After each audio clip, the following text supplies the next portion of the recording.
샬롬, 반갑습니다. 오늘 이 자유주의 신학에 대한 내용을 이제 마무리하려고 합니다. 우리 같이 읽어볼 말씀은 디모데후서 2장 14절부터 19절까지 제가 봉독하고 시작하겠습니다. 14절부터입니다. 사람들에게 이런 일들을 일깨워 주어 말다툼 하지 말라고 주 앞에서 당부하라. 이는 아무런 유익도 없고 오히려 듣는 자들을 파멸시킴이니라. 내가 진리의 말씀을 올바로 나누어 자신이 하나님 앞에 부끄럽지 않는 일꾼으로 인정받도록 공부하라. 비속하고 허황된 말장난을 버리라. 이는 그것들이 더욱 불경건함으로 나아갈 뿐임이니라. 그들의 말은 종창처럼 퍼져나갈 것이며 그들 가운데 후모네오와 빌레도가 있느니라. 그들은 진리에 관해서는 성도들의 정도에서 벗어나서 부활이 이미 이루어졌다고 말하여 어떤 사람들의 믿음을 덮고 있느니라. 그러나 하나님의 기초는 확고히 서 있고 이것이 봉인이 있으니 곧 주께서 자기에게 속한 자들을 아시며 또 그리스도 이름으로 부르는 자는 누구라도 죄악에서 떠나는 것이라. 아멘. 금방 읽어드렸던 이 디모데후서 2장에 있는 이 말씀은 굉장히 엄중한 메시지를 담고 있어요. 참 무서운 이야기거든요. 이런 이야기가 되겠습니다. 짧게라도 좀 이 내용을 주석을 해드리면 이런 이야기가 됩니다. 사람들에게 이런 일들을 깨우쳐 주어라. 왜냐하면 이 당시에 어떤 거짓 진리가 들어와서 부활은 이미 이루어졌다. 그래서 앞으로 부활은 없다. 이런 이상한 신학이 그 당시에 사람들 사이에 많이 이렇게 오고 갔던 것 같습니다. 근데 이 이야기를 말다툼이라고 이야기를 합니다. 그래서 주 앞에서 당부하라. 이는 아무런 유익이 없고 오히려 듣는 사람들을 파멸시킨다. 여러분, 이 거짓된 복음들이 어느 시대나 있어 왔고, 초대교회에서 그렇게 예수님께서 복음을 전하고 사도들이 순수한 복음을 전하는 이 당시에도 이런 거짓 복음들이 들어와서 많은 사람들을 현혹시켰다면, 사실 저와 여러분이 살아가고 있는 이 시대야 얼마나 이 거짓 복음이 깊이 있게 뿌리내리고 자리매김했겠습니까? 근데 여기 보니까 말다툼, 또 16절에 보니까 비속하고 허황된 말장난, 이런 말로 사실 이 거짓 복음을 표현하고 있습니다. 여러분, 이 자유주의 신학을 이제 여러분들과 몇 시간 함께 나누어 봤는데, 성경은 이런 이야기들을 말다툼이라고 이야기하고 허황된 말장난이라 이렇게 이야기를 합니다. 그럼 성경을 가지고 얼마든지 말장난을 할 수 있고 허황된 거짓된 내용으로 사람들을 얼마든지 호도할 수 있다는 것입니다. 그런데 놀랍게도 이런 말장난 같고 거짓된 이런 이야기들이 여기에서는 이렇게 표현하고 있다는 게 참 슬픈 이야기인데요. 17절에 보면 이런 말장난 같은 거짓된 복음을 사람들이 알아차려야 될 거 아닙니까? 그런데 17절에 보면 그들의 말은 종창처럼, 그러니까 암처럼 아주 순식간에 퍼져나간다. 이렇게 이야기를 합니다. 오늘 이제 이 부분을 좀 다뤄보려고 그래요. 보세요. 우리 모두가 진리에 대한 확고한 의식을 가지고 있고 진리에 대한 진정성을 가지고 있다면 이런 거짓된 복음들이 난무할 때 사실은 진리를 사수하는 사람이라면 금방 알아차려야 될 거 아니겠습니까? 그런데 성경은 이 허황된 말장난 같은, 오늘 지금으로 우리가 배우는 식으로 표현하자면 이런 자유주의 신학이 정말 빠르게 확산되고 빠르게 사람들에게 전달되고 있다는 것에서 참 슬픈 이야기고, 이걸 디모데후서 2장에서는 이미 우리에게 경고하고 주의를 주었다는 것에 대해서 그렇구나. 이게 자유주의 신학이라는 것이 결국에는 하나님의 복음에서 떠나기 위해서 이게 말장난처럼 이게 한 것인데도 이렇게 사람들이 이걸 막 이렇게 퍼뜨려서 순식간에 많은 사람들에게 이렇게 점령을 본질적인 그 순수한 복음이 이렇게 점령을 당할 수 있구나라는 것에 대해서 우리는 경계해야 하고 예수님께서도 계속 부탁하시기를 너희가 마지막 때 미혹을 받지 않도록 주의하라라는 이 미혹이라는 것은 우리가 진리에 대한 진정성을 가지고 이 복음에 대한 간절함 거기 그러기 위해서 지금 저와 여러분이 이렇게 여유롭고 시간이 될 때 하나님의 말씀을 차곡차곡 우리 속에 간직하고 또 세우고 준비하고 이런 시간들이 우리가 이제 급하고 바쁜 시간이 찾아오면 그걸 할 수가 없지 않습니까?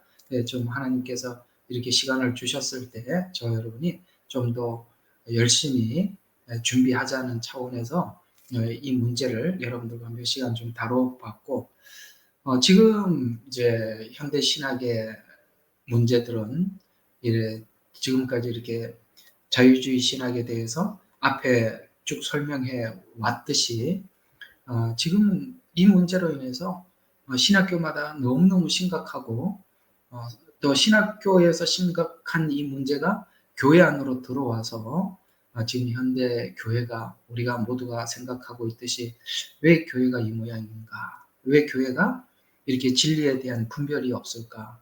아니 말도 안 되는 거짓말을 하는 정명석이나 이만희 같은 이런 그 하나님의 교회나 이거 완전히 누가 봐도 금방 알아차릴 수 있을 만한 이단인데도 왜 그렇게 열심을 내던 집사님들이 또 심지어 목사님들이 거기 가서 여기가 진리다 하고 그렇게 그 많은 사람들이 거기에 들어가서 앉아 있을까? 이게 참 우리가 참 의아한 모습들 아니겠습니까? 그래서 이 디모데후서 오늘 금방 읽었던 이 말씀을 우리가 위시해서 야 정말 정신을 차려야 되겠구나. 또 우리가 평상시에 준비를 해야 되겠구나. 또 이리저리 유튜브 이야기를 함부로 들을 게 아니구나. 누군가가 몇 가지 우리가 알지 못하는 진리를 전해줬다고 해서 그 사람이 하는 모든 말이 진리일 것이다라는 것도 좀 우리가 경계해야 되겠구나. 제가 그 뭐죠? 신천지 있다가 오신 참 오랫동안 계시다가 오신 저희 교회 이렇게 이단에 계시다가 오신 분들이 그나마 그래도 저희 교회 안에서 이 복음을 듣고 이게 많이 정리가 되고 그 지난날 배웠던 것을 깨끗이 이렇게 씻었어요. 그걸 내가 이렇게 많이 계속 성경 공부를 하고 말씀을 들으면서 이게 정리가 된 거죠.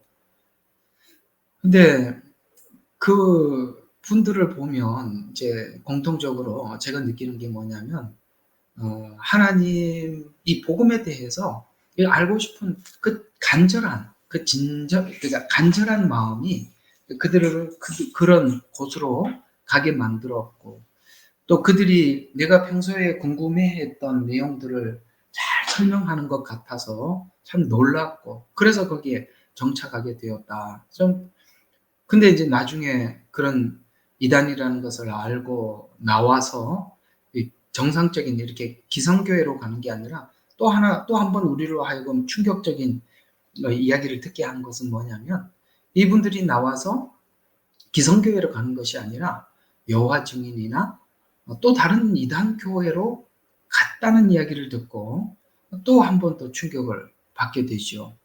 이건 어떤 부분에서 어떻게 좀 진단을 하고 평가를 해봐야 하는 것이냐면은 그만큼 우리가 정상적인 교회다라고 이야기하고 있는 이 교회 안에서 정말 우리가 알고 싶은 이런 진리들을 이 복음들을 전하는데 많이 소홀했다라는 것에 대해서 우리가 시인할 수밖에 없습니다. 이런 부분들을 우리가 정말 이게 미혹을 받을 수밖에 없는 조건들을 많이 교회가 가지고 있다는 것도 사실 교회가 반성을 해야 되는 부분이고 또 우리 성도들도 오늘 이제 제가 여러분들과 함께 나누겠습니다만 성도들 마음속에서도 좀 우리가 좀 편하게 신앙생활을 하고 싶은 마음을 내려놓아야 저는 미혹을 받지 않는다고 생각합니다. 편하게 쉽게 신앙생활을 하려고 하는 그런 마음들이 이렇게 거짓된 복음을 쉽게 받아들이게 되거든요. 오늘 예를 몇 가지를 쭉 들어서 여러분들과 함께 나누겠습니다만, 오늘 이 강의에 여러분들에게 큰 도움이 되셨으면 하고, 오늘 어쨌든 이 자유주의 신학에 대한 내용은 오늘 마무리를 한번 해보도록 하겠습니다. 자, 우리가 진리를 왜곡하는 방법이 여러 가지가 있는데요. 제가 한번 사극 드라마를 보다가 이런 걸 한번 본 적이 있습니다. 그 왕실의 중요한 어떤 자료들을 이제 전쟁을 하게 되면 상대방 적국에서 와서 그 왕실의 중요한 자료들을 다 빼갖고 가지 않습니까? 그 자료를 보호하는 방법이 여러 가지가 있다고 합니다. 하나는 아무도 모르는 곳에 깊이 숨겨두는 방법도 있고, 또 이런 방법이 있대요. 예를 들어서 유사한 책들을 많이 두는 거죠. 유사한 책들을 많이 두어서 이게 진짜는 본인만 알고 있고, 이게 이렇게 갑자기 들어와서 그 진짜 책을 찾으려고 할 때 찾지 못하도록, 그러니까 유사한 책을 많이 두는 방식. 이것도 바로 자기들이 정말 중요한 자료를 보관하는 방법이다라고 그렇게 한번 사극 드라마인가 한번 보면서 제가 본 적이 있습니다. 그렇습니다. 진리를 왜곡하는 방법은 다양한 방식, 그러니까 비진리와 섞어서 우리가 진짜 가지고 있던 진리를 분별하지 못하게 하는 방식, 이것이 미혹이라고 성경은 표현하고 있고, 지금 현대 시대는 이 방식을 많이 쓰고 있는 것 같아요. 그래서 진리를 정확히 알고 또 우리 마음속에 그 진리를 사수하기 위해 애쓰는 자들은 이 비진리가 들어오면 금방 구분할 수 있지만, 우리가 이 진리에 대해서 중요시 여기지 않는 사람들은 진리를 이렇게 아까 말씀드린 막 섞어 놓아버리기 놓는 순간 우리가 그걸 찾아낼 수가 없게 되는 거지 않습니까? 그래서 비진리를 진리 안에 섞어 놓았을 때 진리에 대한 진정성을 가진 사람들은 금방 이 비진리를 이렇게 알게 되지만, 진리를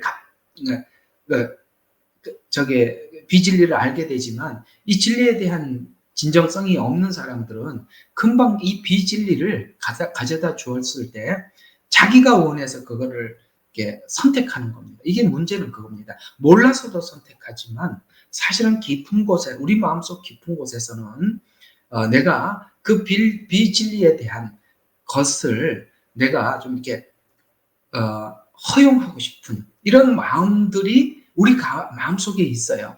어떤 반발심이 있을 수도 있고, 죄에 대해서 아주 느슨해지는, 죄에 대해서 느슨한 이런 것들이 이 비진리를 우리가 이렇게 쉽게 받아들이게 만들죠. 쉽게 말해서 이 진리를 값어치 있게, 값지게 여기지 않기 때문입니다. 성경은 진리지만 진리인 성경 해석은 사람들이, 이게 성경 해석에 들어가서는 사람들의 마음가짐과 내가 어떤 하나님 앞에 태도를 가지고 하나님 이 복음에 대한 진정성이 어떤가에 따라서 우리가 다르게 되거든요. 자, 그 한 예를 한번 들어서 왜 이 공의가, 진리가 무너졌는지, 이 하박국서 1장 1절과 4절에서 이 부분을 이렇게 우리에게 설명하는 부분이 있어서 한번 발췌해 봤습니다. 여러분, 남유다가 도덕적으로 타락했을 때 이 공의, 곧 진리가 무너졌을 때 하박국은 하나님 앞에 이렇게 호소를 했었습니다. 하박국 1장 1절에서 4절입니다. 바로 이 상황을 보면 왜 유다가 이렇게 무너졌는지, 왜 진리를 타협했는지 우리가 이해할 수 있는 한 부분입니다. 선지자 하박국이 본 엄중한 말씀이라. 오 주여, 내가 얼마나 오래 부르짖어야 하며 주께서 듣지 아니하시리이까. 내가 폭력으로 인하여 주께 부르짖으나, 지금 폭력이 난무하다는 얘기입니다. 주께 부르짖으나 주께서는 구원치 아니하시나이다. 어찌하여 주께서 내게 죄악을 보여주시며, 아까 폭력이라고 말했습니다. 그 다음에 유다 사회가 지금 죄악이 만연하다고 이야기를 합니다. 그 다음에 죄악이 만연하니까 실제적으로 이렇게 이야기해요. 약탈과 폭력이 내 앞에 있고, 그렇죠. 하나님의 말씀이 무너지니까 약탈이 있었대요. 폭력이 내 앞에 있답니다. 그리고 싸움과 논쟁이 일어나고 있나이다 라고 하면서 그 다음에 하박국 선지자가 하나님 앞에 이렇게 고발을 하고 있습니다. 그러므로 법이 느슨하고 심판이 전혀 이행되지 못하나니 이는 악인이 의인을 애워싸고 있으므로 공의가 잘못 자행됩니다. 무슨 말입니까? 지금 유다 땅에는 그러니까 의보다 악이 훨씬 더 지배 힘을 가지고 있어서 이 의가 악 앞에 힘을 쓰지 못합니다. 이건 하나님의 법이 무너진 상태입니다. 이렇게 하나님 앞에 쉽게 말해서 고발을 하고 있는 거거든요. 여기 이제 하박국 1장 1절과 4절에 있는 이 말씀은 공의가 무너졌다는 말은, 또 교회에서 하나님의 말씀이 무너졌다는 말은, 또 사회가 이 하나님의 말씀을 무너뜨린다는 것은 성경 해석을 공의롭게 하지 않았다라는 반증인 것입니다. 쉽게 말해서 이 자유주의 신학 같은 이 거짓 완전히 사기 같은 신학이 왜 등장하게 되었느냐? 사회가 썩었으니까, 교회가 썩었으니까 이 신학이 먹히더라는 얘기예요. 그 얘기를 지금 하박국 선지자가 하고 있는 것입니다. 여러분, 우리 모두 공감하시죠? 사실 자유주의 신학의 문제이기도 하지만 누구 문제입니까? 그 백성들이 그만큼 하나님의 말씀에 대한 진정성이 없는 거예요.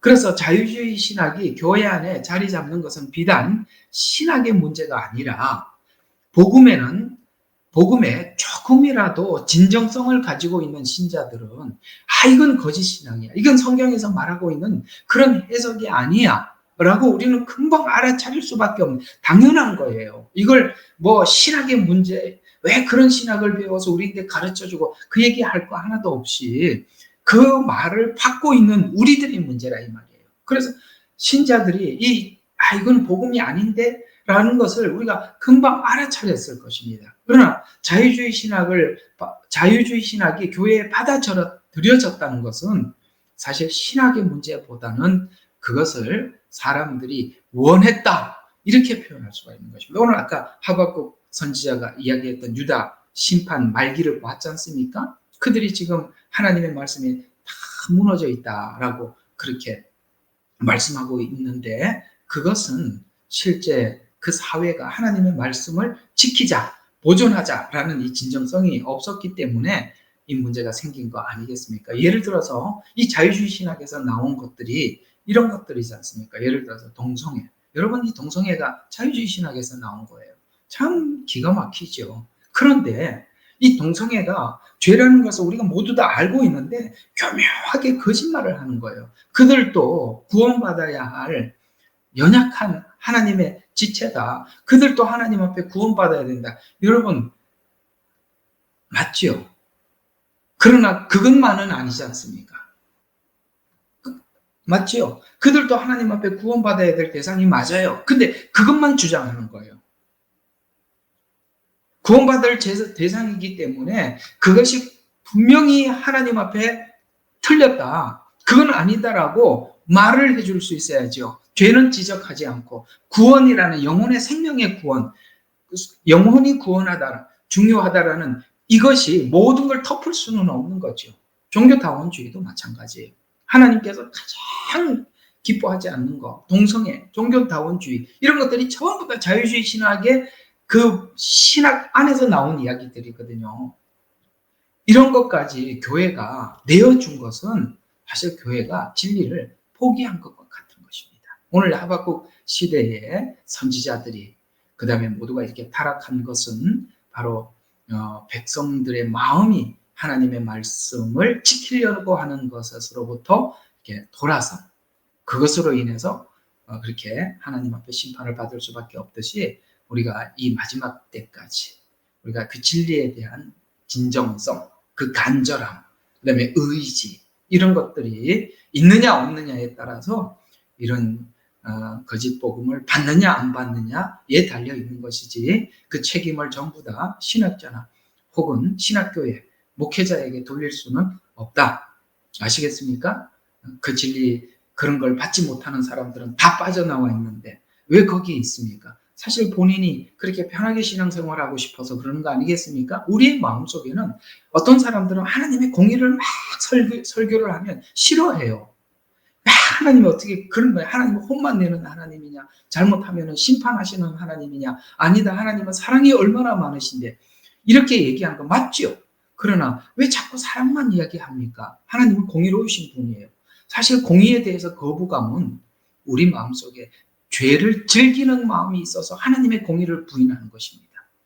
그러나 또 누구는 너무나도 하나님의 공의만을 이야기해서 너무너무 힘들게 정말 하나님 앞에 틀림없이만 살아가려고 하는 사람들이 있어요. 그러나 그 사람들도 알아야 될 한 부분이 있다면 하나님은 용서하시고 자유를 주시고 하나님께서 그런 상황 속에서도 기다리시는 하나님이세요. 이 두 가지가 누구에게는 공의를 좀 더 설명해야 되는 사람이 있는가 하면 누구에게는 사랑을 더 설명을 하고 이해를 시켜야 되는 사람도 있는 거예요. 그러나 하나님의 공의에 대해서 계속 거부하는 사람들은 사실은 그들 마음속 깊은 곳에는 죄를 즐기려는 하는 마음이 있어서 하나님의 그 공의를 극구 사랑이라는 것으로 덮어서 부인하려고 하는 것입니다. 이거에 대해서 인정을 하셔야 돼요. 자유주의 신학은 그런 것들에 대해서 사람들에게 막 자유를 주는 거예요.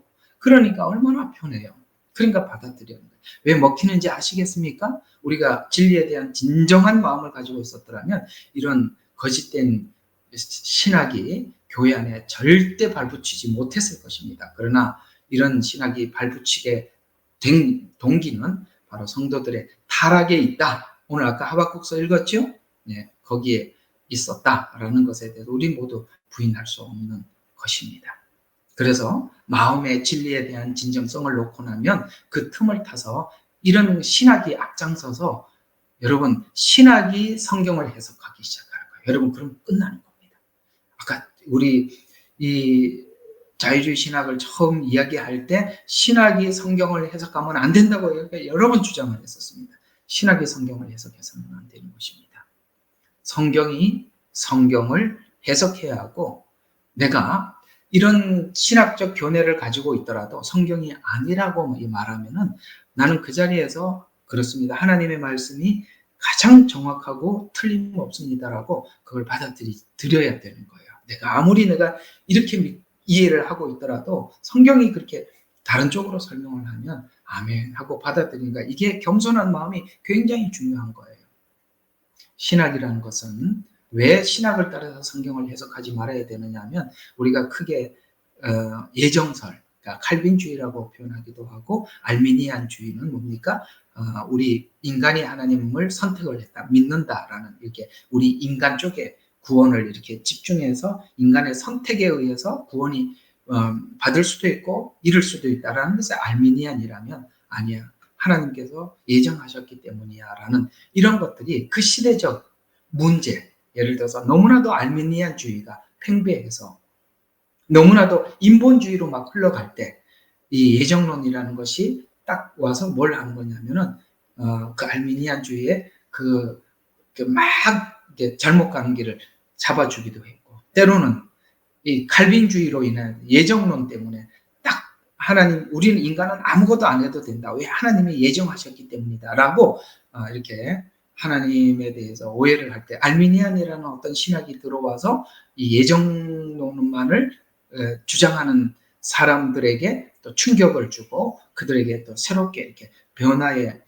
흐름을 주었던 것처럼 신학이라는 것은 상황에 따라서 이런 신학이 들어올 수도 있고 저런 신학이 들어올 수도 있었던 거예요. 우리 역사 신학을 보면 그렇습니다.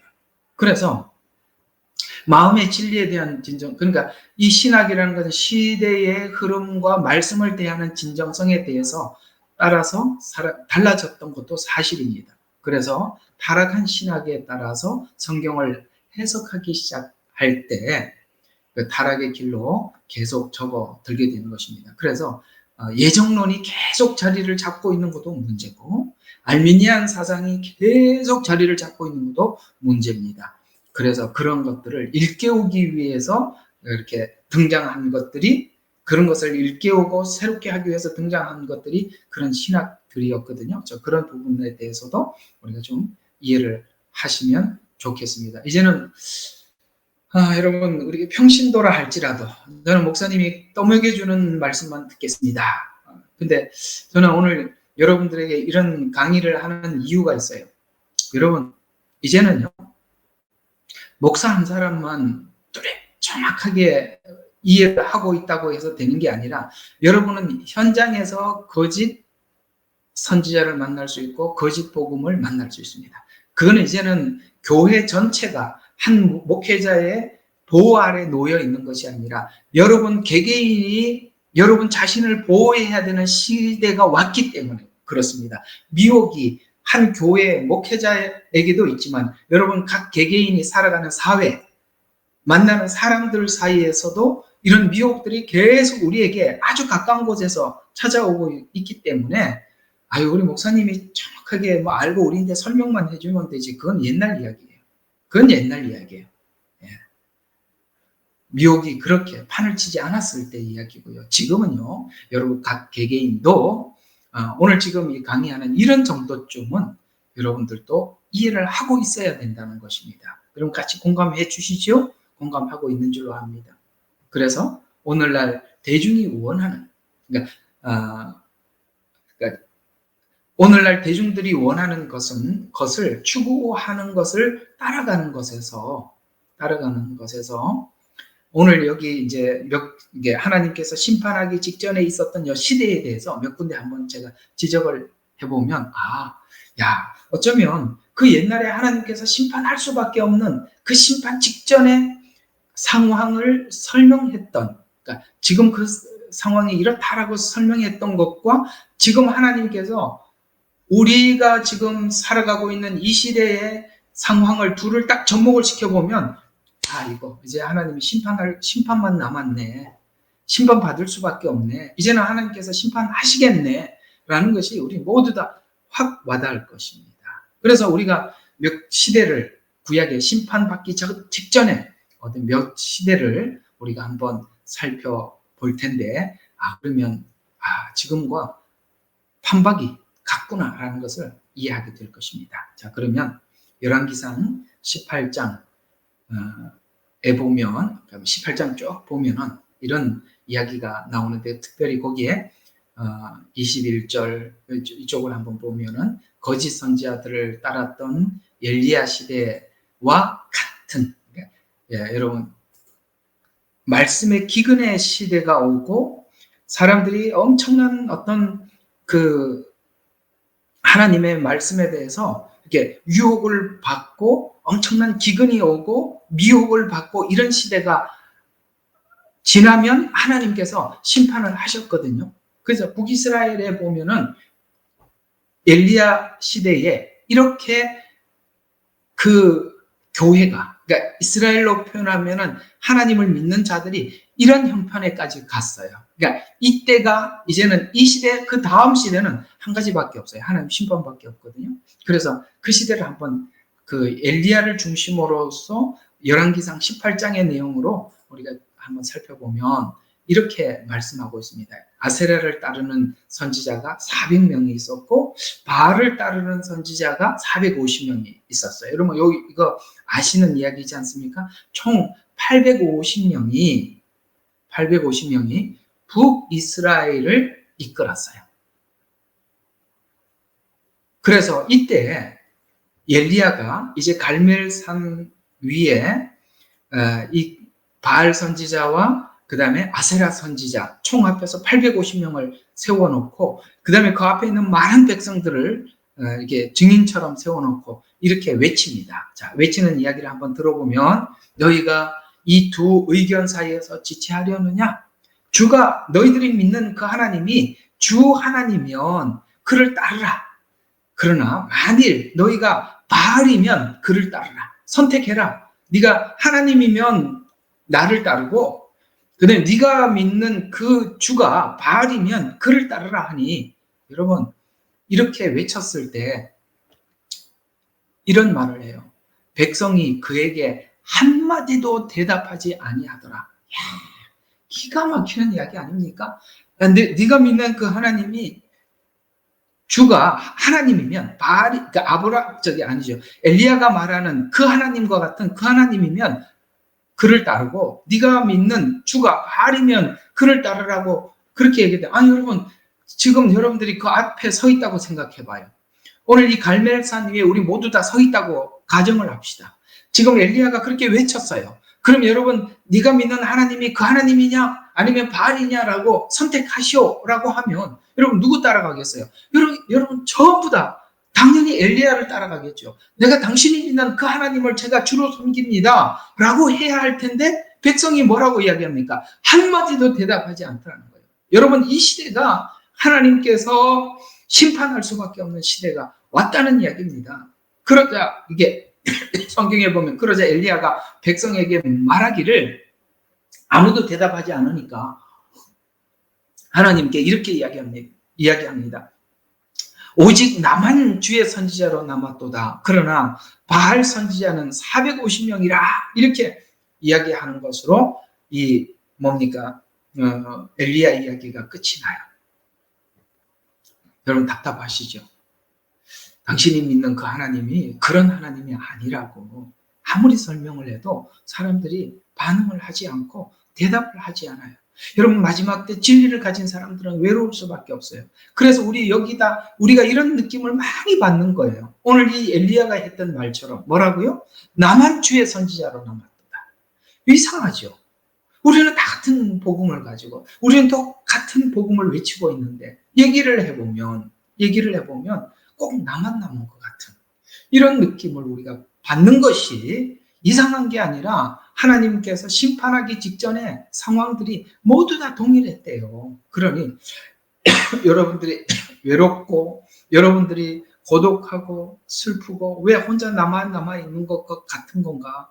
왜 이상하게 사람들은 성경대로 믿지 않고 자기들이 꼭 얘기를 하면은 그게 아니고 이렇다 저렇다는 이야기를 할까? 여러분 그럴 수밖에 없어요. 이 마지막 때는 이럴 수밖에 없어요. 나만 남았다. 심판 직전에 사람들이 반응하지 않았어요. 아무도 대답하지 않았어요. 그래서 이 참선지자 엘리야만 남아있는 것이 당연하고 그래서 엘리야는 사실 이 외로움으로 인해서 여러분 이제 18장 그 후반부를 계속 보게 되면 그는 기진하고 하나님 앞에 나를 죽여주십시오 라고 할 만큼 고독하고 외로웠어요. 여러분 고독하고 외로운 것은 어쩔 수가 없는 겁니다. 여러분들이 가는 이 진리를 사수하기 위해서 나 홀로 된 것 같이 외롭고 고독한 것 그거 여러분 이 마지막 때 진리를 가지고 그 지키려고 하는 사람들에게 찾아올 수밖에 없는 슬픔이기도 합니다. 그러니 그것이 당연하니 여러분 어색하게 여기지 마십시오. 기도하면 엘리야가 이렇게 이야기할 것 같아요. 나도 외로웠다. 주님께 기도하면 그래 나도 홀로였다 이렇게 이야기할 겁니다. 그러니 이 말씀에 많이 위로가 되시기를 바랍니다. 자, 미가의 시대와 같답니다. 열왕기상 22장입니다. 여기 보면 아합이 이제 그 뭘 물을 때마다 하나님께 이제 묻는다는 핑계로 선지자들을 불렀어요. 그런데 이 불렀던 선지자들이 전부 다 거짓 선지자들만 부른 거예요. 그래서 아합이 길르앗 라몬의 연합군과 싸우러 나갈 때 지금 나가야 되는가 나가지 말아야 되는가라는 것을 묻자 거짓 선지자들을 다 불러 모아서 이렇게 물어봤어요. 그랬더니 열왕기상 22장 6절에 보니까 이 거짓 선지자들이 아합에게 이렇게 대답해 줬어요. 갈까 말까라고 물었더니 올라가소서 주께서 그것을 왕의 손에 넘겨주시리이다. 이렇게 대답을 해줬어요. 올라가십시오. 주님께서 그것을 왕의 손에 넘겨줄 겁니다. 라는 사실 가면 안 되는 거였거든요. 그런데 이 아부하는 선지자들이 이 아합 주변에 가득하더라는 거예요. 여러분 우리가 성도들이 극복해야 될 부분이 뭐냐면 이 마지막 때 극복해야 될 부분이 뭐냐면 내가 원하는 말만 해주는 사람을 내 옆에 두지 말라는 거예요. 내가 괴롭고 고통스럽고 아프더라도 하나님 편에 서서 말하는 사람을 내 옆에다 두고 그 말을 들어야 되는 거예요. 여러분 이 북이스라엘이 멸망할 수밖에 없는 것은 항상 자기가 원하는 말만 해주는 사람들을 자기를 인정해주는 사람들만 옆에 두었던 거예요. 그래서 아부하는 선지자들밖에 아합 주변에는 아무도 없었어요. 그런데 하나님께서 정말 아까는 누구를 이야기해서 북이스라엘의 엘리야를, 그 다음에 또 한 선지자를 소개하고 있는데 그가 미가야입니다. 그래서 그러지 말고 우리가 정말 하나님의 말씀을 전하는 것 같은 우리가 그 미가야를 불러서 한번 우리가 올라가야 되는 건지 말아야 되는 건지 한번 물어봅시다 라고 했더니, 이 아합이 미가엘은 부르지 말라고 이야기하지 않습니까? 그는 늘 나에게 내가 원치 않는 이야기만 전달해 주는 거다고. 그래서 결국 이제 미가야만 이 진실한 대답을 하죠. 올라가지 말라고. 그러나 거짓 선지자들이 다수다 보니까, 너 혼자서 얘기하는 거 옳지 않아. 이 많은 사람들이 이렇게 주장하고 있는데 왜 너만 그렇게 반대해? 라고 생각을 하고 올라갔다가 아합은 죽음을 당하게 됩니다. 사람이 원하는 답만 해주는 선지자죠. 이와 같이 이 마지막 때 우리가 사람들이 기뻐하는 예배, 사람들이 원하는 예배, 이런 것을 우리가 따라가기 시작하는 순간 우리가 모든 것을 실패하게 되는데 그 중심에 뭐가 있냐면 부흥신학이라는 것이 있어요. 그래서 요즘은 이렇게 왜 교회가 자꾸 이렇게 숫자가 줄어가는가, 이런 세미나를 하는 걸 보면 대부분이 하는 이야기가 이런 이야기를 합니다. 사람들이 시대는 변해가고 있는데 교회가 그 변하는 시대를 따라가지 못해서 이렇게 멸망하고 있다. 저는 그 부분에 대해서 일부는 약간, 그러니까 100에서 한 2, 3% 정도만 동의하고 한 97, 8%는 저는 반대합니다. 시대를 따라가면 교회는 망합니다. 아니요. 교회는 성령 안에서 복음을 지키고 하나님의 도움을 계속 공급받지 않으면 아무리 시대가 변하는데 변하는 것을 따라잡아도 교회는 무너지게 되어 있습니다.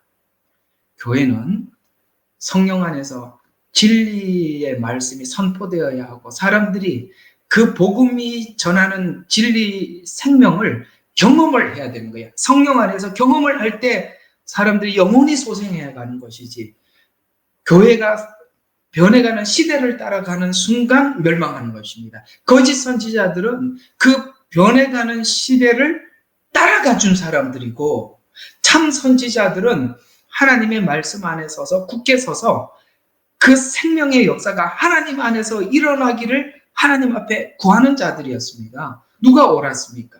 여러분, 시대를 따라가면 안 되는 거예요. 사실 그래서 그런 차원에서 저는 이 열린 예배나 이런 부분들이 자꾸 이렇게 사람들이 변해가는 시대를 우리가 맞추어 주려고 하는 것에서 저는 많은 부분에 교정을 해야 하고 문제가 있다고 생각을 합니다. 그래서 사람들을 일단은 열어놓고 모으고 그 다음에 복음을 전하자고 하는데 이상하지요. 열어놓고 모았는데 그 다음 복음을 전할 기회가 없지요. 왜? 계속 오니까. 계속 열어놔야 되니까. 복음은 못 전하고, 복음을 전하는 방식이 너무나도 인간적이고 세상적인 방법, 이런 방식으로 계속 해나가다 보니까 교회는 점점 타락할 수밖에 없고 그 복음에서 떠날 수밖에 없는 거예요. 그래서 열린 예배를 드리면서 한동안 교회가 잠시 부흥하는 것 같이 보였지만 지금 그 교회는 전혀 문을 닫고 말았죠.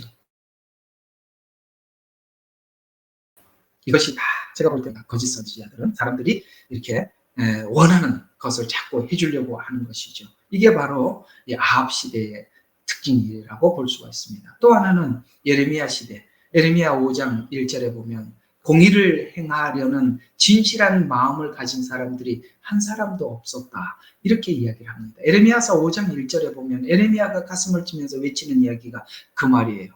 너희는 예루살렘 거리를 여기저기 달려서, 예루살렘 거리, 이게 남유다 이야기죠. 예루살렘이니까 거기 달려서 이제 보고 알며 거기 넓은 곳을 찾아라. 만일 너희가 한 사람이라도 찾을 수 있다면, 한 사람이래요. 찾을 수 있다면 공의를 행하고 진리를 구하는 자가 누군가가 있다면 내가 그 성읍을 용서하리라. 여러분, 아브라함 시대, 아브라함이 소돔과 고모라를 멸하려고 할 때도 그랬고, 북이스라엘이 멸망당하기 직전에도 그랬고, 여기 남유다가 멸망을 당할 때도 그랬고, 모두가 공통적인 특징이 있었죠. 그게 뭐죠? 진리가 무너지고 그 진리를 사수하고 따라가려고 하는 사람들이 너무나도 없더라는 거예요. 그래서 얼마나 힘들었으면 오늘 엘리야는 하나님 나 홀로 남았습니다. 그러니 나 혼자 저 하나 가지고 뭘 하겠습니까? 그러면서 로뎀나무 아래서 하나님 앞에 정말 얼마나 외롭고 얼마나 고독하고 얼마나 슬펐으면 하나님 내 생명을 취하옵소서. 이제는 넉넉합니다. 이제는 쉽게 말해서 됐습니다. 그만하세요. 이제 나 혼자 남았으니까 나 데리고 가면 다 끝장입니다. 그냥 그래서 저도 하고 싶지 않아. 저 데리고 가세요. 이럴 만큼 슬펐다는 것이죠. 오늘 여기 에레미야도 남유다도 보니까 멸망 직전에 한 사람이라도 찾을 수 있다면 내가 그 성읍을 용서하리라 라고 했는데, 이상하게 이런 것들이 들어오면 우리 인간의 죄성이 그걸 받아들이게 되고, 그 받아들이면서 뭡니까? 남들도 타락하고 나도 타락하고 저 교회도 타락하고 목사도 타락하고 장로, 여러분 그걸 얘기하지 말라 이 말이에요. 목사가 타락하든 장로가 타락하든 상관없이 내가 하나님 앞에 서 있어야 되는데 왜 남을 보고 남이 저러니까 내가 도 이럴 필요가 뭐가 있냐 말이에요. 여러분은 남 보고 예수 믿었습니까? 예수 보고 예수 믿었잖아요.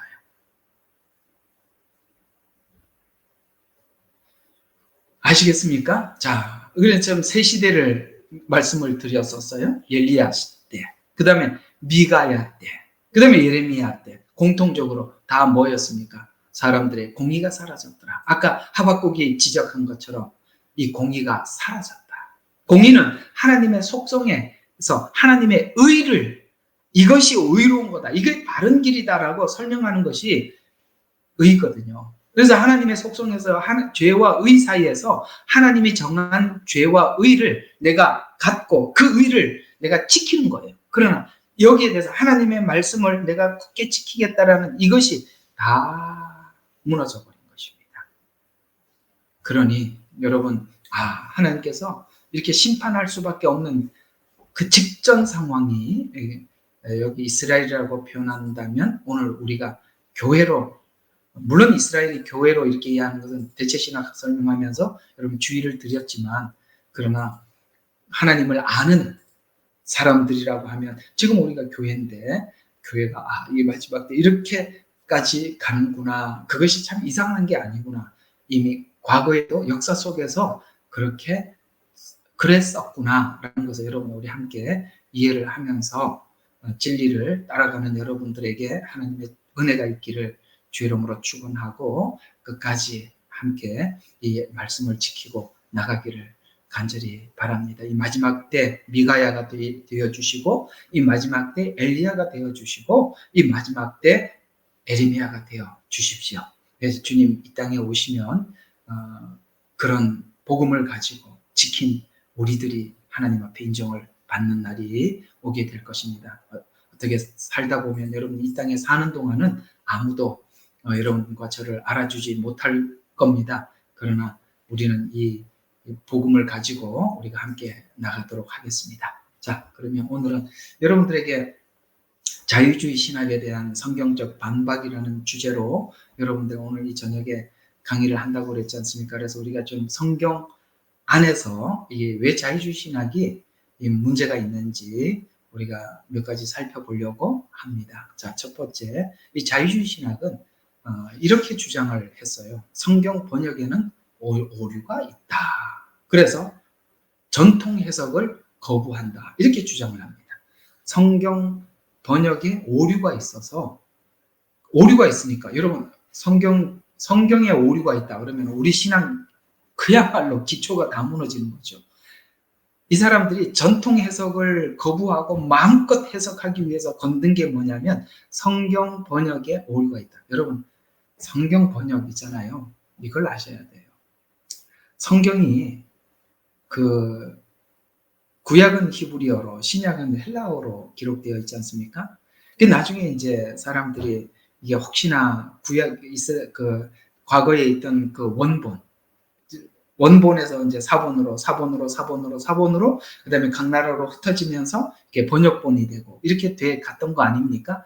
뭐 이제 거두절미를 하고 이렇게 그러면 이게 그 당시에는 복사기가 없었잖아요. 옛날에는.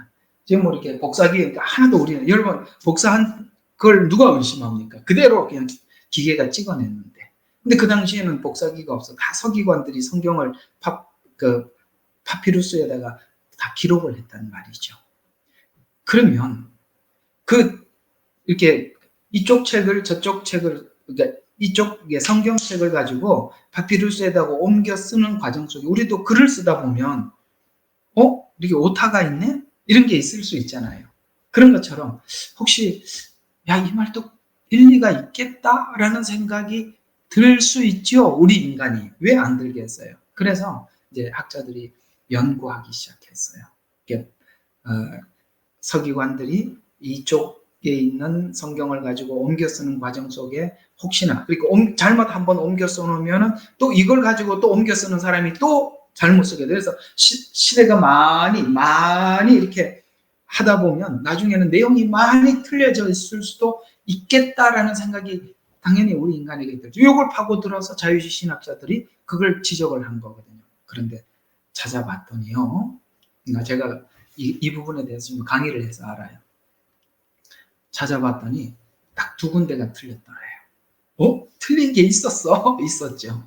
그게 뭐냐면 그리스도 예수 이렇게 썼던 걸 어떤 데는 예수 그리스도 이렇게 바꿔놨더라는 거예요. 그러니까 어떤 데는 그리스도가 앞에 가 있고 어떨 때는 예수가 앞에 가 있고 그래서 예수 그리스도 어떤 데는 그리스도 예수 이렇게 바꿔져 있는 것을 확인한 적이 있다라고 이야기를 합니다. 여러분 그건 우리에게 별 의미가 없는 거죠. 근데 약간의 이제 제가 이 부분에 대해서 좀 보충 설명을 드린다면 이스라엘 백성들은 메시아를 찾고 있었죠. 메시아가 언제 올까라고 하니까 그리스도를 구하고 찾았었어요. 그리스도가 언제 어디서 이게 하나님 약속대로 이렇게 오신다고 했는데 어떻게 오시나라고 기다렸죠. 그리스도를 기다렸어요. 근데 그리스도를 기다렸는데 유대인들에게는 당신이 기다린 그리스도가 예수다. 이것이 유대인들에게는 정말 중요한 단서지요. 우리에게는 이방인들은 그리스도를 기다리지 않았어요. 그렇죠? 그런데 2000년 전에 유대 땅에 온 그 예수가 우리에게 메시아다. 그래서 이방인들에게는 예수가 그리스도라는 것이 우리에게 큰 은혜가 된다면 유대인들에게는 메시아를 기다리고 있었으니까 그리스도가 바로 저분 예수입니다. 이 차이예요. 그래서 누구에게는 예수 그리스도가 이렇게 되는 게 은혜가 되는 사람이 있고 어떤 사람은 그리스도가 예수입니다. 이렇게 설명하는 게 은혜가 될 수도 있고 그 차이인 거예요. 자, 그런 번역에 오류가 있었다. 그 외에는 하나도 없었다. 모든 사본들을 다 이렇게 비교를 해봤을 때 그랬다라고 우리가 확인한 적이 있습니다. 그러니 어떻습니까? 자유주의 신학자들이 교묘하게 우리 인간이 얼마든지 의심해볼 만한 성경 번역에 오류가 있다. 그러면 해석도 거부하죠. 당연히 그럴 수밖에 없죠. 원본 자체가 성경 자체가 오류가 있는데요.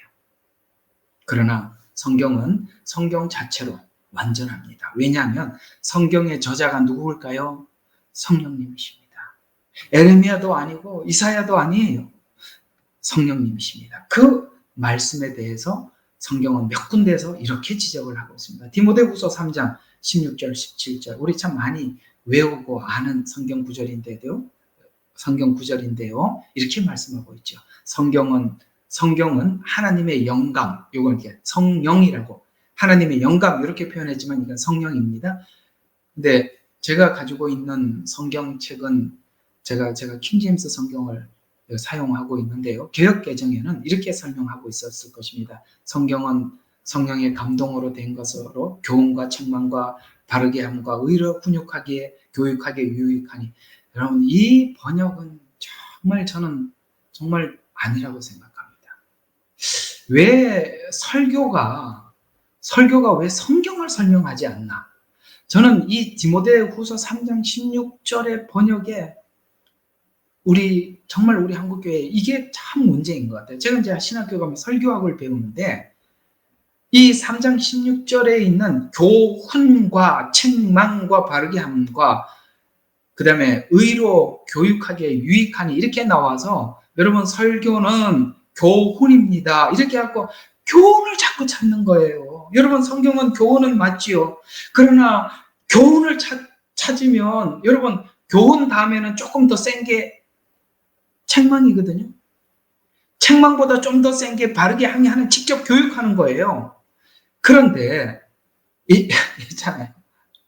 성경을 자꾸 교훈으로 설명을 하면 책망으로는 못 넘어가요. 그리고 성경은 교훈이라고만 하다 보면은 자꾸 여기서 세상에 있는 이야기와 자꾸 접목을 시켜서 교훈으로만 자꾸 설명을 하려고 하는 게 아니요. 저는 이게 샘플이 되어서 설교를 하는 샘플이 되어서는 절대 안 된다고 생각합니다. 성경은 교훈을 설명하는 게 아니라 성경은 예수님께서 이렇게 말씀하셨어요. 너희가 성경에서 영생이 있다고 성경을 상고하거니와 성경은 영생이 아니라 내게 관해서 한 말이다. 여러분 성경은요 예수님의 이야기지 교훈도 책망도 맞아요. 그러나 예수님 안에서 예수님을 이야기하다 보면 자연스럽게 교훈은 그냥 찾아오는 거예요. 교훈을 설명하려고 하면 안 되는 거예요. 예수님을 설명하면 교훈은 저절로 오는 거라 이 말이에요. 책망도 저절로 오는 거예요. 바르게 함도 그냥 오는 거예요. 어때요? 예수님 설명을 듣다가 보면 여러분들 자연스럽게 그것이 교훈도 되고 책망도 되고 여러분 스스로가 그래 그게 문제구나. 이거 이렇게 바꿔야지. 하나님이 주님을 알면 저절로 되는 거예요. 근데 그걸 굳이 교훈으로 설교자가 할 필요가 있느냐 이 말이죠. 근데 킹제임스 성경은 이걸 잘 번역을 해놨어요. 성경은 하나님의 영감, 쉽게 말해서 성령. 그런데 킹제임스 성경은 이렇게 설명해요. 교리와 그렇습니다. 교리입니다. 여기 있는 교리라는 것은 우리가 신학 이런 얘기가 아니라 하나님이 어떠하신지, 예수님이 어떠하신지, 성령님이 어떠하신지를 설명하는 책이다. 그런 차원에서 이 교리라는 단어를 집어넣은 거예요. 교리가 신학이 아니라. 이게 훨씬 더 정확한 번역이라고 봐요. 그 다음에 그 교리 안에 책망도 바르게 함도 의로 훈육하기 유익하니 이는 하나님의 사람으로 온전하게 만들고 모든 선한 일에 철저히 구비하게 하려 함이라. 아멘. 그렇습니다. 하나님의 사람으로 만들기 위해서 준 거예요. 그러니까 예수님에 대해서 배우면 자연스럽게 우리가 하나님의 사람으로 만들어져 가는 거거든요. 하나님의 말씀은 완전합니다. 우리가 그리스도를 닮고 하나님을 닮아가는데 더 이상 어떤 것도 필요치 않아요. 또 성경은 완전하다고 베드로후서 1장 20절과 21절에 이렇게 말씀하고 있습니다. 먼저 이것을 알지니 성경 예언 어떤 예언도 사사로운 해석이 나온 것이 아니니 예언은 예언의 사람의 뜻에서 나온 것이 아니다.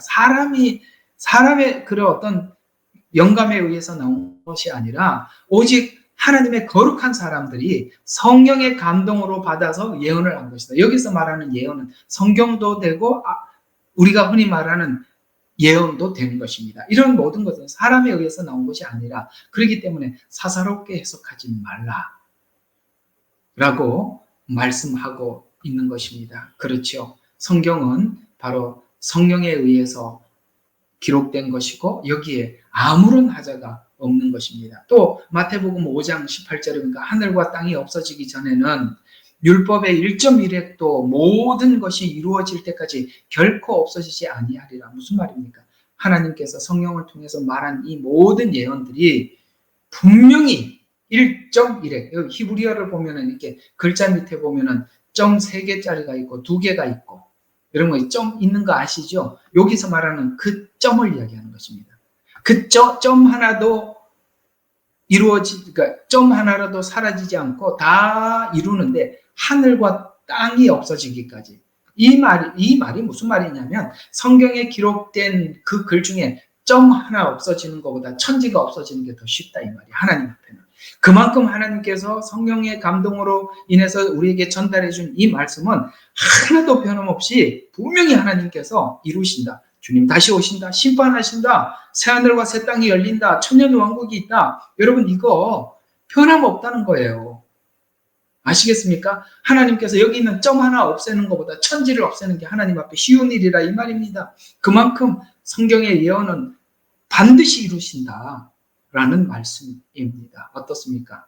우리가 성경에 대해서 분명히 오늘 이 마태복음 5장 18장에서 18절에서 말씀하신 것처럼 우리는 이 성경을 아주 100%, 200%, 1000%, 10,000% 우리는 신뢰하는 것입니다. 자유주의 신학자들은 우리로 하여금 성경의 절대성을 거부하도록, 믿지 못하도록 하기 위해서 성경은 뭡니까? 오류가 있다. 이렇게 주장을 합니다. 우리는 여기에 대해서 오늘 이 성경, 디모데후서, 베드로후서, 마태복음 이 내용을 가지고 반박을 해보았습니다. 어떻습니까? 반박이 되시죠?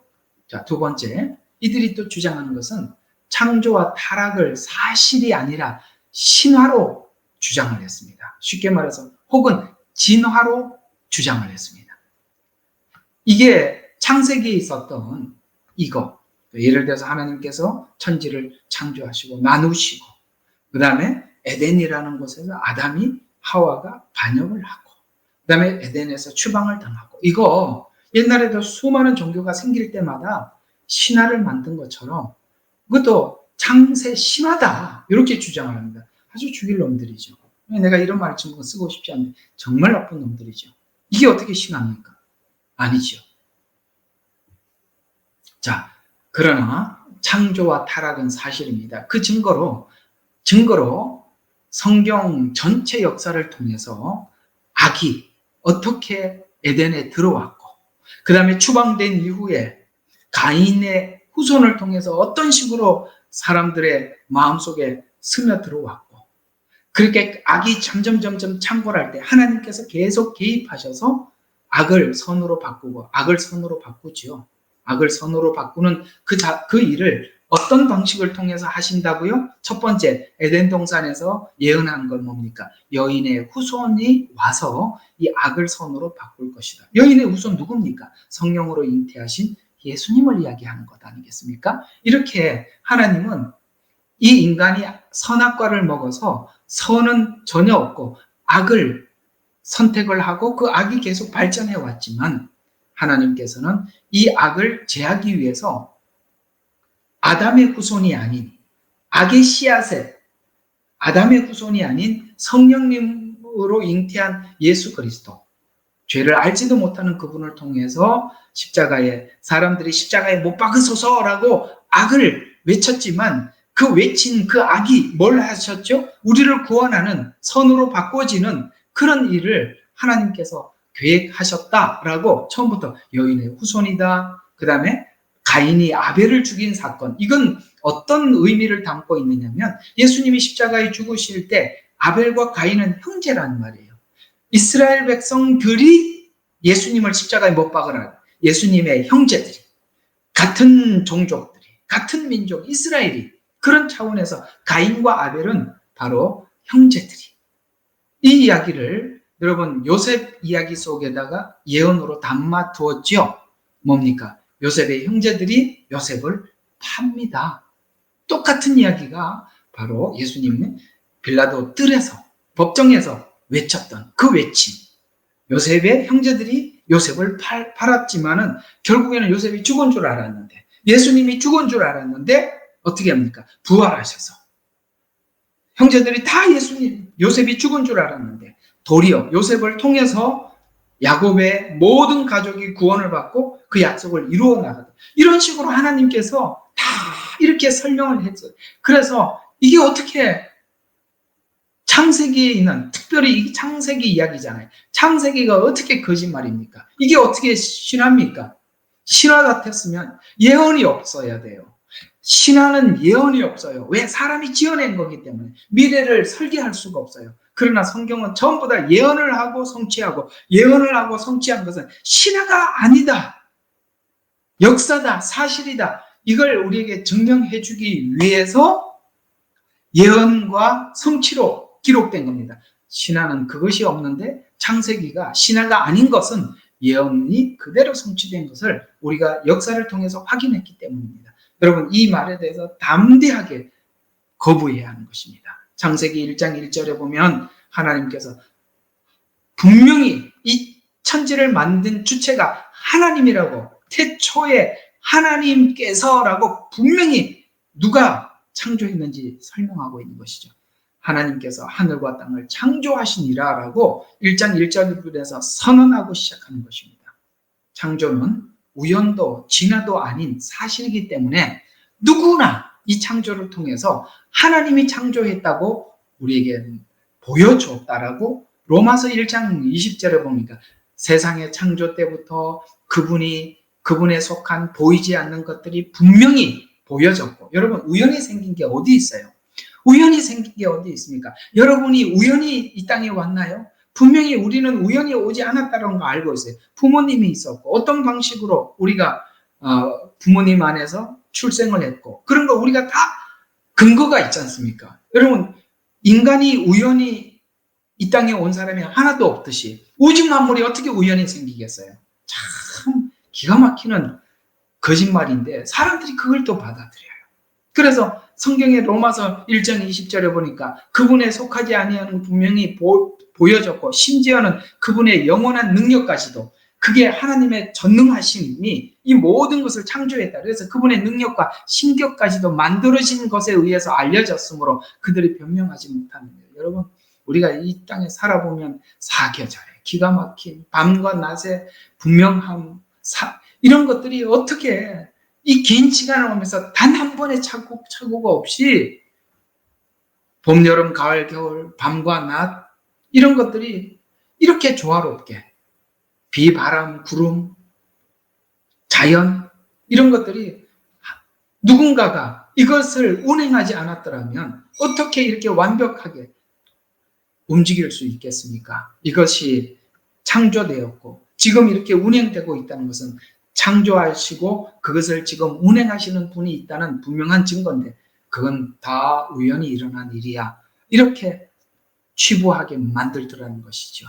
그래서 로마서 5장 14절을 그럼에도 불구하고 아담으로부터 모세까지 아담의 범죄와 같은 종류의 죄를 짓지 아니한 자들 위에도 사망이 군림했다 하면서 사망이 군림한 아담은 오실자의 모형이다, 이렇게 말씀을 하고 있었습니다. 그래서 창조는 우연도 아니고 그 다음에 자연스럽게 생긴 것도 아니고 하나님께서 분명히 보여주어서 뭘 설명하려고 하는 것이냐, 바로 우리에게 죄와 구원에 대해서 알려주기 위해서 하나님께서는 이 자연 만물을 통해서, 자연 계시를 통해서 성경 안으로 그 만드신 분이 누구세요? 라고 묻는다면 성경이 대답을 해주도록 그렇게 안내해 왔다. 창조는 그런 차원에서 하나님께서 보여준 계시다. 세 번째, 이 또 자유주의 신학자들이 세 번째 주장하는 게 뭐냐면 예수 그리스도의 성육신과 처녀 탄생에 대해서 부정을 합니다. 요한복음 1장 14절에 보니까 그 말씀이 육신이 되어 우리 가운데 거하심으로 우리가 그 영광을 보니 아버지 독생자의 영광으로 은혜와 진리가 충만하더라 라고, 여러분, 주님을 만난 사람들은 예수님 안에 하나님의 영광이 보여요. 아버지의 하나님의 은혜와 진리가 충만해서 예수님을 배우면 배울수록 하나님에 대해서 전혀 부족함을 느끼지 못해요. 너무나도 확고해서 더 의심할 것이 없는 거예요. 이렇게 예수님이 뭡니까? 처녀 탄생이 아니라 아니죠. 참, 성령님으로 인해서 잉태하셔서 사람의 몸으로 오셔서 우리는 예수님을 보면서 하나님의 영광을 보더라는 거죠. 인간의 씨앗을 가지고 태어난 누구도 예수님과 같이 하나님의 영광을 이 땅에 우리 모두에게 보여준 자는 아무도 없습니다. 저는 요즘 수요일마다 시편을 강의하고 있어요. 시편에 있는 내용들은 대부분이 다윗의 시가 거의 대부분을 차지하고 있지 않습니까? 그런데 이 시편에 보면 다윗이 하나님 앞에 회개하는 시들이 많아요. 그 회개하는 시 중에 절정이 바로 바세바와 가늠한 사건인데요. 이 우리가 생각하고 있는 그 믿음이 좋고 훌륭해 보이는 다윗이 그 바세바 사건을 우리가 사실 받아들이기에 한참 멍하게 생각하게 만들었던 사건이지 않습니까? 아니, 내가 믿던, 내가 그렇게 존경했던 다윗이라는 말인가? 어떻게 다윗이 이런 일을 꾸밀 수 있었다는 말인가? 어떻게 우리아를 그렇게 전쟁터에서 나가서 고의적으로 죽게 뒤에서 음모, 이게 비밀리, 그런 음모를 꾸밀 수 있었다는 말인가? 이런 생각이 들지 않습니까? 인간에게 태어난 누구라도 아무리 믿음이 좋다 할지라도 인간은 죄의 약점을 가지고 있다. 그러나 예수님 생애는 그렇지 않다는 것을 설명해 주는 것입니다. 다윗도 우리가 볼 때 성군이지만 여전히 그도 누굽니까? 아담의 후손의 한 사람일 뿐인 거예요. 이런 것처럼 예수님은 이 땅에 오셔서 누구보다 다르게 우리에게 보여준 것은 바로 하나님의 영광을 보여줬고 은혜와 진리가 충만하게 우리에게 다가오시더라 라는 것을 우리는 알 수 있게 됐습니다. 이것을 보지 못하도록 하기 위해서 예수님은 성육신하지 않았어. 이렇게 주장하기는 정말 나쁜 놈들입니다. 이사야서 7장 14절에 그러므로 주께서 친히 한 표적을 너에게 주시리라. 보라, 한 처녀가 임신하여 아들을 낳으리니 그 이름을 임마누엘이라 하리라. 여러분, 예수님이 오시기 훨씬 이전에 이사야를 통해서 분명히 처녀가 임신할 것이라고 말했고 그 이름을 임마누엘, 너희들과 하나님이 너희들과 함께하고 계신다 라고 분명히 이렇게 예언하시고 주님은 이 땅에 오셨지 않습니까? 마태복음 1장 18절에 보니까 이제 예수 그리스도의 탄생은 이러하니라. 그의 모친 마리아가 요셉과 정혼하였으나 동침하기 이전에 성령으로 잉태된 것이 그녀에게 나타났더라 라고 그렇게 말씀하고 있습니다. 그런 것처럼 예수님의 성육신과 처녀 탄생, 그것은 성경의 분명한 이야기인데도 뭡니까? 이렇게 부인하고 있더라, 부정하더라. 그러면 우리는 하나님의 영광을 볼 수도 없고 그 은혜와 진리를 우리가 볼 수가 없게 만들려고 하는 것이죠. 이런 것들이 우리로 하여금 사실 이런 부분들이 우리가 신앙의 기초들인데 이런 기초들이 무너지고 나면 우리는 모든 신앙의 모든 것이 다 무너지는 것입니다. 자유주의 신학이 나온 이유는 딱 한 가지예요. 하나님의 말씀을 의심케 해서 우리 신앙의 모든 기초, 성경 위에 서 있는 기초를 다 무너뜨리게 하려고 하는 것입니다. 이게 미혹이에요. 그러나 이런 것들이 참 나도 모르게 사람들이 알든 모르든 의식하든 의식하지 못하든 이렇게 사람들이 이해를 하고 성경을 설명해 가고 있는데도 많은 사람들이 거기에 동조하고 그걸 구분하지 못하고 받아들이고 있다는 것이 참 슬픈 현실입니다. 또 예수 그리스도께서 행한 기적을 부인합니다. 물로 포도주를 만들고 그 다음에 악령을 쫓아내고 병을 고치시고 오병이의 기적을 일으키시고 죽은 자를 살리시고 이런 일들, 이런 기적을 부인합니다. 요한복음 2장 23절에 보니까 이제 6월절이 되면 예수께서 명절에 예루살렘에 계시며 많은 사람들이 그분께서 행하신 기적을 보고 뭘 했습니까? 그분을 믿어서는 기적을 베푸신 이유는 기적을 베풀어서 내가 하나님이다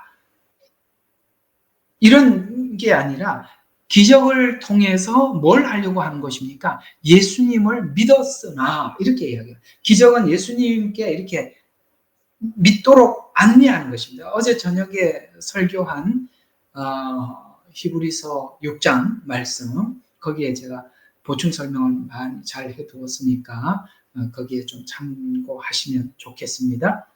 기적은 예수님을 믿게 하기 위해서 하나님께서 베푸신 것입니다. 이 기적을 부인하면 지금도 사람들이 이런 기적에 대해서 부인하는 분들이 많이 있습니다. 물론 신사도나 이렇게 잘못된 기적들이 많이 있습니다만 그러나 하나님께서 이 기적을 일으키십니다. 그러나 하나님께서 기적을 일으키시는 것들은 사람들이 그 기적을 경험한 사람들이 기적에 연연하지 않아요. 기적을 베푸신 것을 차츰차츰 내려놓고 예수 그리스도의 십자가의 본질을 붙잡으러 가게끔 되어 있어요. 하나님이 베푸신 기적은. 그러나 사단이 베푼 기적은 기적에 머물러 있게 만드는 거예요. 그게 달라요. 그건 나중에 좀 더 설명하기로 하고. 자, 요한복음 6장 14절에도 이에 그 사람들이 예수께서 행하신 그 기적을 보고 이르시되 이분은 진실로 세상에 오신 그 대언자라. 기적을 보고 뭘 깨달았어요?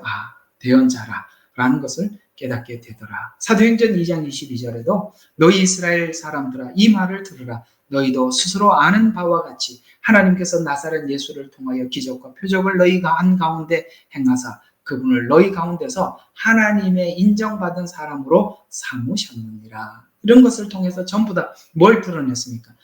바로 예수 그리스도께서 우리의 메시아입니다라는 것을 알려주기 위해서 기적을 행하셨다라고 성경은 분명히 말씀하고 있습니다. 성경에 기적이 있습니다. 이것을 부인하는 것은 아닙니다.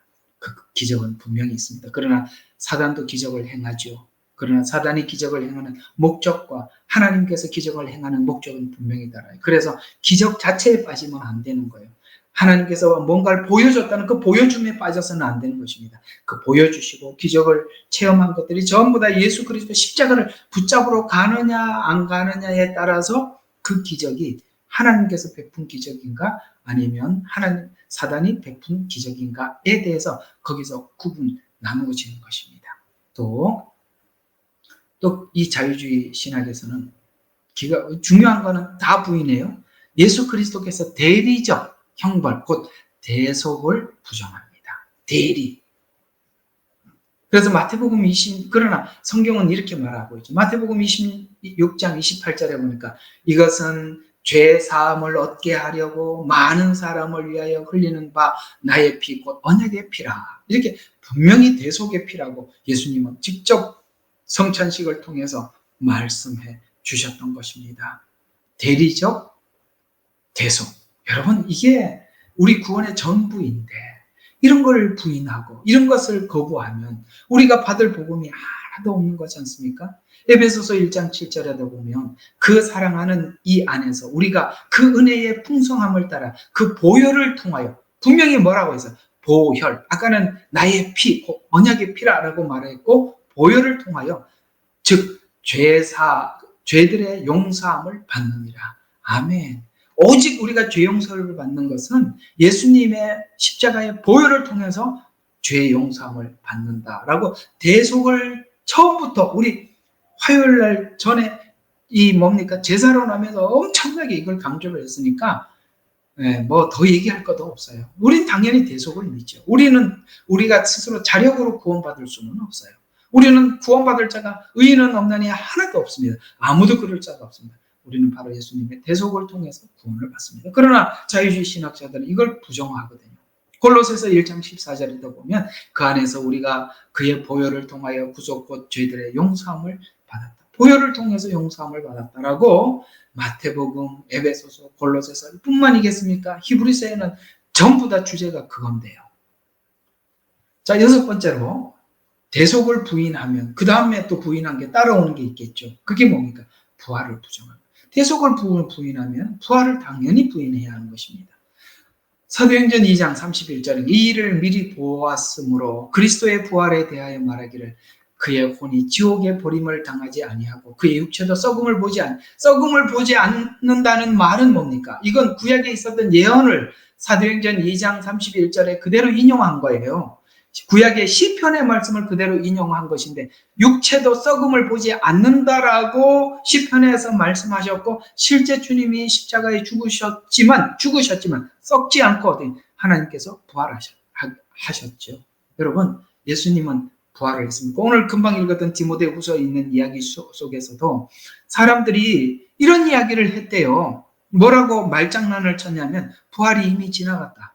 18절에 보면 진리에 관해서는 디모데후서 2장 18절 그들은 진리에 관해서는 정도를 벗어나서 부활이 이미 이루어졌다고 말하는 어떤 사람들의 믿음을 뒤엎고 있는 여러분 부활에 대한 믿음 우리가 부활에 대한 믿음을 가지고 있으니까 주님 재림하시고 우리가 천년 왕국도 이야기할 수 있고 영원한 나라도 우리가 이야기할 수 있는 것이지 부활이 없다면 여러분 천년 왕국도 말할 수 없는 것이고 영원한 생명 영원한 나라도 우리가 절대 말할 수가 없는 것이에요. 여러분 이 부활이 우리가 막혀버리면 우리 신앙의 모든 것은 다 무너지는 것입니다. 저는 요즘 이렇게 많이 묵상하고 있는 부분이 이 부분이거든요. 중동에 있는 혹은 아프리카나 무슬림 지역이나 요즘은 힌두 지역, 곧 인도에도 엄청난 핍박이 있다고 힌두교 교인들이 그렇게 한다고 제가 이렇게 듣고 있어요. 여러분, 그들이 그 엄청난 핍박 속에서 주님을 부인하지 않고 믿음을 가지는 것은 우리 한국교회에서 설교하고 있는 이런 정도 메시지를 가지고 그런 정도의 믿음을 가지고 자기 생명을 내놓을 수 있다고 생각합니까? 그들이 들은 복음은 순수한 복음이에요. 대속의 복음이고 부활의 복음을 믿고 그 다음에 다시 오실 주님을 믿기 때문에 그들이 순교할 수 있는 것이지, 이렇게 성경 속에서 단순히 우리 귀나 우리 귀를 즐겁게 하고 내 마음에 쏙 드는 이런 메시지들만 싹 골라가지고 사람들이 혹시나 상처받을까 조심조심 이런 설교 가지고 그들이 과연 순교할 수 있다고 생각하십니까? 이 마지막 때 이런 내용을 가지고 우리가 과연 이 마지막 때를 이길 수 있다고 생각하십니까? 아닙니다. 우리가 이 마지막 때를 이기고 이런 모든 환난과 핍박을 견뎌낼 수 있는 믿음은 바로 대속의 십자가의 복음이요, 부활의 복음이요, 영생과 생명의 복음 이외에는 아무것도 우리를 지켜줄 수가 없는 것이에요. 복음이 교훈으로 변질돼 버리고 나면 십자가의 대속도 사라지고 부활도 사라지는 겁니다. 얼마 전에 교인들에게 설문조사를 해보니까 예수님이 다시 오신다고 믿습니까? 라고 하니까 가나안 교인들 90%가 아니요라고 이야기했다. 그러니까 가나안 교인이 되죠. 가나안 교인이 괜히 되겠습니까? 예수님의 부활도 안 믿는데, 다시 오는 것도 안 믿는데 당연히 교회에 더 이상 나오지 않지요. 코로나 오고 난 뒤에 잘 됐다, 집에서 예배 드리자. 그 집에서 예배가 드려집니까? 교회 안 나오게 되죠. 당연한 거예요. 왜? 복음이 복음답게 설명이 안 됐는데 누가 교회 가고 오시겠습니까? 왜 계속 신앙생활을 해야 될 이유를 모르는데, 신앙생활을 하는 이유도 모르는데 순교 앞에서 자기를 지킨다고요? 어림도 없는 소리입니다. 자유주의 신학이 와서 이런 것들을 다 바꿔놓은 거예요.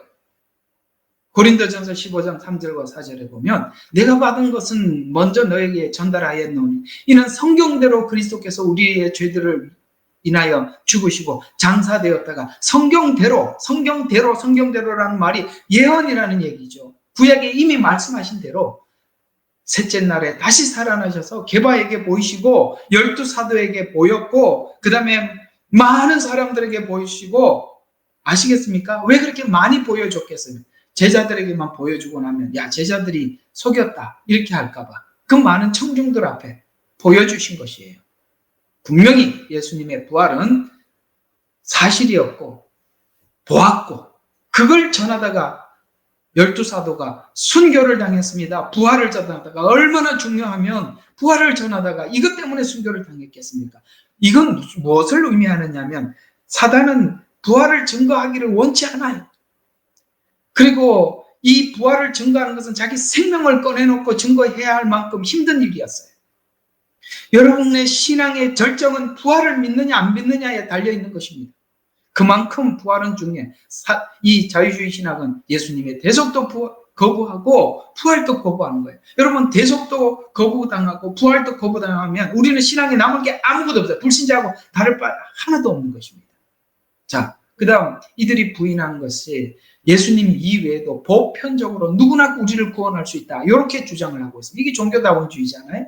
그러나 요한복음 14장 6절에 보면 예수께서 그에게 말씀하시기를 나는 길이요 오직 주님만이 길이래, 진리요 생명이요 나로 말미암지 않고는이라고 딱 못을 박아요. 나로 말미암지 않고는 아무도 아버지께로 올 자가 없다라고 분명히 말씀하고 있습니다. 아버지께로 올 자가 없다.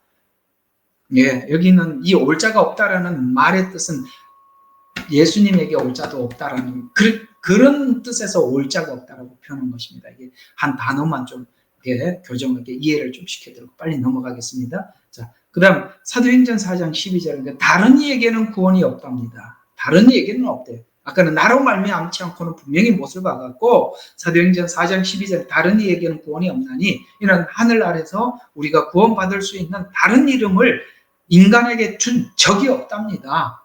전춘적이 하나님이 없답니다. 디모데 전서 2장 5절에 보면 하나님은 한 분이요. 하나님과 사람 사이의 중보도 한 분이시니 누구라고요? 사람이신 그리스도, 인성을 가진 예수, 성육신하신 예수님이랍니다.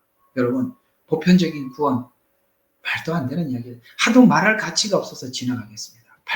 8번째, 재림을 부정합니다. 재림을 부정해요. 그러니 이런 신학이 참 모르게 스며들었으니까 재림 때가 다가와도 아무도 모르고 외치지도 않고 설명. 왜?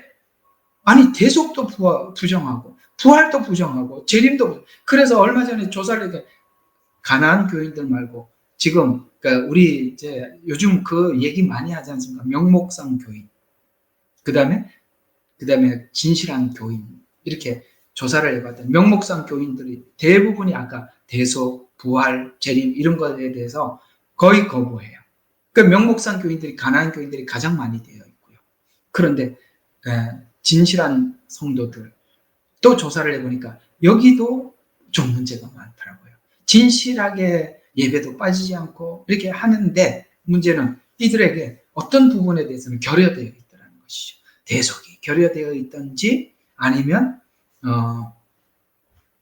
부활이 결여되어 있든지 재림이 결여되어 있든지 여기까지 와야 되는데 이 재림을 부정하는 사람들도 많이 있더라. 이런 것들이 다 이런 자유주의 신학이 알게 모르게 흘러들어온 교회의 영향들이거든요. 마태복음 16장 27절에 보니까 재림에 대해서 분명히 이렇게 말씀하셨습니다. 이제 인자가 자기 아버지의 영광으로 자기 천사들과 함께 뭐라고요? 오리니 온답니다. 분명히 말씀하셨어요. 그때 그가 각자에게 그들의 행한 대로 상 주실 것이라. 히브리서 9장 28절에 그리스도께서도 많은 사람들의 죄들을 담당하시려고 한번 드려지셨고, 이 초림이죠. 두 번째, 자기를 바라는 자들을 구원에 이르게 하려고 죄 없이 나타나시리라. 분명히 주님이 다시 오신다고, 나타난다고 말씀하셨어요. 요한계시록 22장 7절에 보라, 내가 속히 오리니 이 책의 대언의 말씀들을 지키는 자들은 복이 있도다. 여러분, 이것뿐이겠어요? 여러분, 신약에 와서는 예수님의 재림에 대한 이야기가 너무너무 많아. 너무너무 많아요. 대표적인 이야기만 뽑은 것입니다.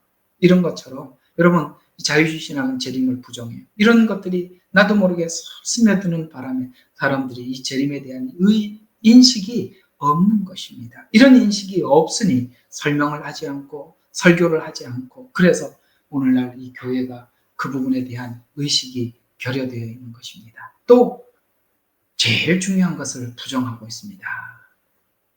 지옥을 부정합니다. 지옥을 부정하니 아마도 이 지옥을 부정하기 위해서 앞에 것들을 다 부정했을 것입니다.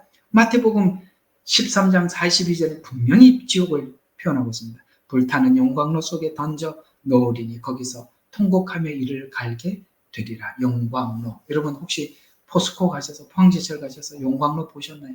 저는 원래 신학하기 전에 저게 금속을 공부했어요. 일반 대학 다니면서. 그래서 이 포항제철에 있는 그 모든 공정들을 공부를 하는 거거든요. 그래서 포스코에서 어떻게 철광석을 가지고 와서 용광로에서 녹여서 어떻게 처리가 되고, 제가 이제 그걸 공부한 사람. 용광로.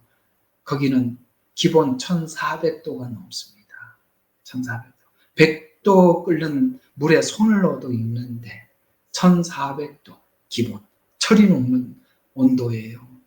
여러분, 불에도요, 온도가 다양하다는 걸 아셔야 돼요. 불은 그냥 보통 불들이 있고요. 여러분, 가스처럼 전기 용접을 하는 불처럼 강한 불이 있는 거예요. 그런데 이 지옥불은요, 그냥 불이 아니라 용광로 같은 불이래요. 거기에 뭐도 안 녹을 게 없답니다. 거기에 통곡하며 이를 갈게 되리라. 이렇게 분명히 성경은 지옥이 있다고 말씀하고 있어요. 마가복음 9장 48절과 49절에도 보면 그곳에는 벌레도 죽지 않고 생명은, 근데요, 이렇게 불에 타면, 죽은 채로 불에 타면 얼마나 감사하겠어요. 죽었는데 무슨 감각이 있겠습니까? 그런데 무서운 이야기는 거기는 죽음이 없답니다. 이건 죽음이 없는 상태에서 용광로 속에서 산답니다. 그래서 벌레도 죽지 않고 불도 꺼지지 아니하리라. 모든 사람이 불로 소금치듯 받을 것이며 모든 재물이 소금치듯 함을 받으리라. 여러분, 소금을 쳐놓으면 어떻게 되겠습니까? 정말 거기서 막 고통스럽게 외치는 것이죠. 그래서 참 지옥의 기도 제목이 있어요. 뭘까요? 죽여주세요. 제발 좀 죽여주세요. 네. 거기는 아마 죽여달라는 기도가 가장 목소리 높여서 하나님 저를 좀 죽여주세요. 그럴 겁니다. 근데 죽음이 피해간답니다. 누가복음 16장 24절에 보니까 소리를 지르며 이르시되 아버지 아브라함이여 내게 긍휼을 베푸사 나사로를 보내어 그의 손가락 끝에 물을 찍어 혀끝을 서늘하게 하소서. 이는 내가 불꽃 가운데 고통받기를. 실제적인 상황을 그대로 누가복음 16장에 그 부자가 지옥에 간 상황을 누가 봐도 이해하기 쉽도록 적나라하게 기록을 하고 있습니다. 자, 지금 자유주의 신학이 9가지를 부정하고 있는 이것은 기독교에서 외치는 절대 양보할 수 없는 가장 중요한 부분들을 전부 다 부인하고 있는 것입니다. 여러분 어떤 생각이 드세요? 자유주의 신학이 왜 생긴 것 같습니까? 예수는 믿는데 하나님은 알겠는데 사람들이 죄를 짓고 살고 싶어. 그냥 죄 가운데 그대로 그냥 이 상태로 살고 싶어. 그러나 성경은 하나님께서는 그렇게 살지 말라고 해요. 마음속에 자꾸 죄에 대해서 자유하고 싶은 마음이 생기는 거예요. 그래서 자유주의 신학을 사단이 만들어서 갖다 풀어준 거예요. 그러니 그 설명을 하니 하나님께서 자유를 주시는구나. 아까 말씀드렸죠. 마지막 때가 될 때 거짓 선지자들이 난무하고 그 말을 듣고 사람들이 자기 스스로 자위하고 있다고. 이건 누구의 문제라고 생각합니까? 신학교 문제라고요? 맞죠? 그러면 진실하게 우리가 예수님을 믿는다면 이런 거짓 신앙이 사람들에게 공포될 때 여러분 진리를 믿고 진리를 따라 믿는 사람들이 그런 이야기를 눈치를 못 챌 것 같습니까? 당연히 저게 거짓 신앙이고 거짓 신학이고 가짜 복음이라는 거 누가 모르겠어요. 그런데 용납하고 있어요. 왜 용납한다고요? 왜 용납한다고요? 아까 말씀드린 것처럼 다 죄에서 자유하고 싶어하는 이 못된 거짓된 이 탐욕이 이런 것들을 거부하게 만들었습니다. 그쯤 사단은 이런 거짓된 신학을 만들어서 갖다 주었더니 모두 다 환영하는 거예요. 자, 결론은 그렇습니다. 여러분이 마지막 때 어떤 사람으로 살아가시겠습니까? 성경에서 말씀하고 있는 이 복음에서 한치도 물러서지 않는 그야말로 결기, 이 신앙. 내가 책망을 듣고 무슨 말을 들어도 좋다. 나는 하나님 앞에서 끝까지 내 신앙을 지키겠노라고. 그런 마음을 가질 때 우리는 이런 거짓된 이야기를 분별할 수 있게 되고 우리 자신을 마지막까지 지키는 것입니다. 마태복음 24장에 가보면 너희가 마지막 때 미혹에서 자신을 지키라 그렇게 말씀하고 있습니다. 그러나 자, 오늘은 중요한 단어 하나. 사실 제가 2월 달에 여러분들과 함께 이렇게 주제를 잡을 때 이 주제를 올리고 싶은데 너무 유치해 보여서 좀 다른 주제로 이렇게 말을 바꿨는데 그 주제 오늘 한번 이야기해보고 싶은 강의네요. 이겁니다. 우유, 좌미. 참 되게 근데 들어보면 이게 우유, 좌미 이게 무슨 말이에요? 우측에는 미혹이요, 좌측에는 우측에는 유혹이요, 좌측에는 미혹이라 그래서 우유, 좌미 이렇게 적었습니다. 말이 좀 그렇지만 알기 쉬우라고. 그래서 앞에 두 글자는 외우기가 쉬워요. 우유니까 마시는 우유 이렇게 생각하면 되는데 그래서 우리가 마지막에는 한쪽에는 유혹이 있고 한쪽에는 미혹이 있어요. 근데 미혹을 당하는 사람은 전부 다 유혹에 노출되어 있기 때문에 미혹을 당하는 거예요. 아시겠습니까? 미혹은 누구나 당하는 게 아니에요. 누가 당한다고요? 유혹을 제어하지 못하는 사람이 미혹을 당하는 거예요. 그래서 오늘은 결론을 자, 우리 다 같이 시작. 뭐라고요? 우유, 좌, 미. 이걸로 오늘 자유주의 신학에 대한 강의를 마치도록 하겠습니다. 기도하겠습니다. 하나님, 우리는 늘 남의 탓을 해왔습니다. 신학교에서는 왜 그렇게 가르쳤어? 목사는 왜 그렇게 가르쳤어?